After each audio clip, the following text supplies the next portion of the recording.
Herkese merhabalar. Çiçeğin tariflerine hoş geldiniz. Bugün sizlerle puf puf kabaran, yumuşacık ve pamuk gibi açma tarifi hazırlıyoruz. Bu nefis tel tel ayrılan kolay açma tarifine geçmeden kanalıma abone olursanız çok sevinirim. İlk olarak açma hamuru tarifi ile başlıyoruz. Bunun için 2 su bardağı ılık süt, 1 su bardağı ılık su, 1 paket kuru maya ve 2 yemek kaşığı toz şekeri yoğurma kabının içerisine aldım.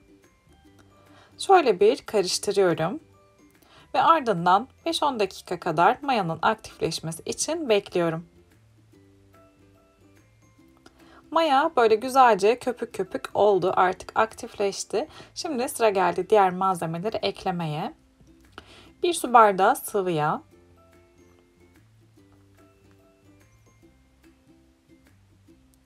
ve 2 yumurta akını ekliyorum. Sıvı malzemeleri şöyle bir tekrar karıştırıyorum.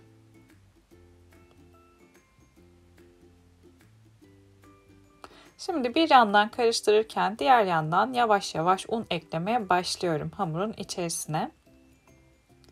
Hamur elimle yoğrulabilecek kıvama gelinceye kadar bu şekilde spatula ile karıştırarak devam ediyorum. Böyle karıştırmaya devam ettiğiniz zaman köpük köpük oluyor ve maya çok daha güzel bir şekilde aktifleşiyor ve hamurun kıvamı da çok daha güzel oluyor. Bunu her seferinde söylüyorum. Eğer hamurları bu şekilde hazırlarsanız yoğurmanız ve kıvam aldırmanız, hatta mayalandırmanız çok daha kolay olacaktır.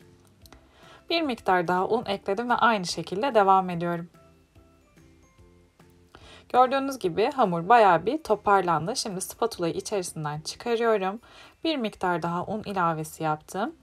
1,5 tatlı kaşığı da tuz ekliyorum. Un ve tuzu birazcık karıştırdıktan sonra açma hamurunu elimle yoğurarak toparlamaya devam ediyorum.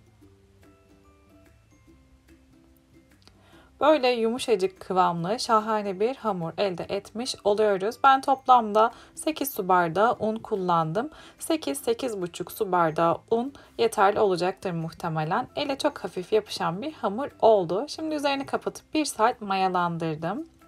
Ve mayalanmaya, kabarmaya doyamayan bir hamur oluyor. Görüyorsunuz, o kadar güzel mayalandı ki kenarlarından taşmaya başlamış. Şimdi hemen hazırlamış olduğumuz bu açma hamurunu açalım. Ve bu güzel yumuşacık hamurun havasını alıyorum hızlıca. Ardından hazırlamış olduğumuz bu yumuşacık poğaça hamurunu tezgaha aldım. İçinin havasının çıkmasını ve maya kokusunun çıkmasını istediğim için şöyle birkaç dakika yoğuruyorum ve ardından birazcık rulo şekline getiriyorum ve dilimleyip bezelere ayıracağım.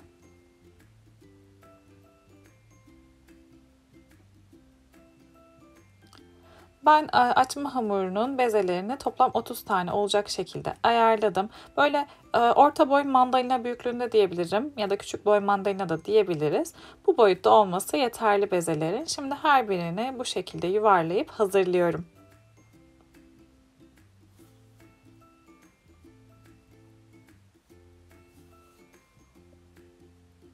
Bezeleri bir yandan yuvarlarken ilk yaptığım bezeler mayalanmaya başladı bile. O kadar güzel bir hamur ki siz bu yuvarlama işlemini bitirinceye kadar ilk yaptıklarınız böyle daha yuvarlak ve büyük hale gelmiş oluyor gördüğünüz gibi. Şimdi hazırlamış olduğumuz bu bezelerin üzerinden birer tatlı kaşığı tuzlu tereyağı ekliyorum. Eğer tuzsuz tereyağı kullanacaksanız hamurun tuz miktarını birazcık daha artırabilirsiniz. Daha güzel ve lezzetli olacaktır. Her bir bezenin üzerine oda sıcaklığındaki tereyağını koydum ve şimdi sıra geldi açmalara bu tereyağını yedirme aşamasına. Bir tane bezeyi önüme aldım, gördüğünüz gibi hemen böyle elimle hafifçe bastırarak bir miktar genişletiyorum. Böylelikle tereyağını güzelce hamurun içine işlemesini sağlıyorum ve rulo şekline getirip kenara alıyorum. Şöyle tekrar göstermek istiyorum. Elimle hafifçe genişletiyorum. Zaten o kadar güzel bir hamur ki hiç güç uygulamanıza gerek olmadan elinizin altında kayıp gidiyor ve çok rahatlıkla açılıyor. Bezelerin hepsini bu şekilde hazırlıyorum.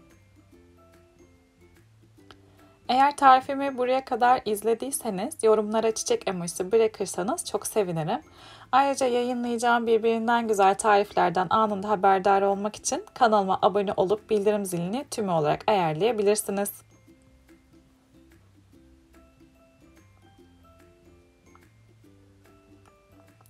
Bezelerin hepsini bu şekilde rulo haline getirdim. Şimdi ilk yaptığım rulolardan başlayarak açma şekline vermeye geldi sıra. Açma şekli nasıl verilir diyorsanız aslında oldukça kolay ve pratik diyebilirim.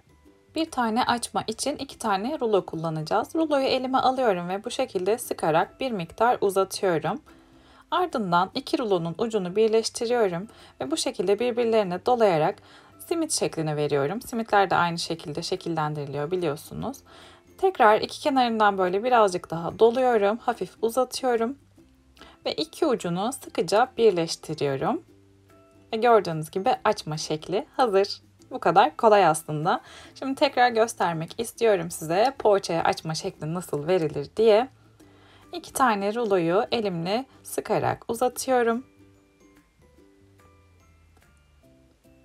İki ucunu bu şekilde yapıştırıp birleştiriyorum. Birbirlerine doluyorum. Doladıktan sonra böyle bu şekilde bükerek biraz daha uzatıyorum. Ve iki ucunu sıkıca kapatıyorum. Ve hazır.